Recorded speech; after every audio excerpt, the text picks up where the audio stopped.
1. Adam and Eve on JERUSEM.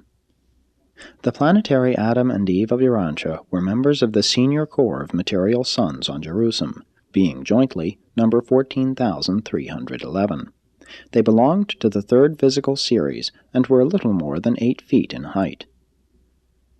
At the time Adam was chosen to come to Urantia, he was employed, with his mate, in the trial and testing physical laboratories of JERUSEM. For more than 15,000 years they had been directors of the Division of Experimental Energy as applied to the modification of living forms. Long before this, they had been teachers in the citizenship schools for new arrivals on JERUSEM, and all this should be borne in mind in connection with the narration of their subsequent conduct on Urantia. When the proclamation was issued calling for volunteers for the mission of Adamic adventure on Urantia, the entire senior corps of material sons and daughters volunteered. The Melchizedek examiners, with the approval of Lanaforge and the Most Highs of Urantia, finally selected the Adam and Eve who subsequently came to function as the biologic uplifters of Urantia.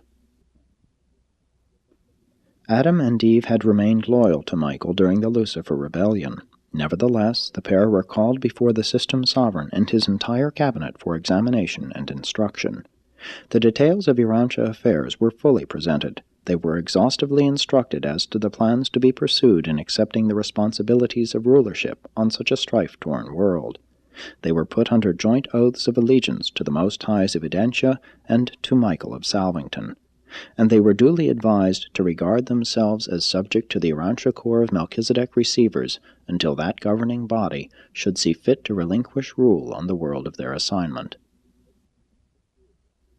This JERUSEM pair left behind them on the capital of Satania and elsewhere 100 offspring, 50 sons and 50 daughters, magnificent creatures who had escaped the pitfalls of progression and who were all in commission as faithful stewards of universe trust at the time of their parents' departure for Urantia, and they were all present in the beautiful temple of the material sons attendant upon the farewell exercises associated with the last ceremonies of the bestowal acceptance.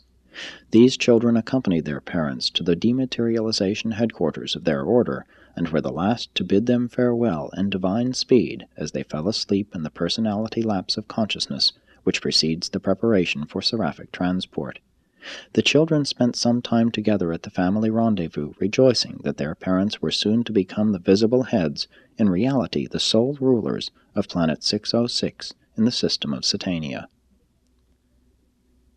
And thus did Adam and Eve leave JERUSEM amidst the acclaim and well-wishing of its citizens. They went forth to their new responsibilities adequately equipped and fully instructed concerning every duty and danger to be encountered on Urantia.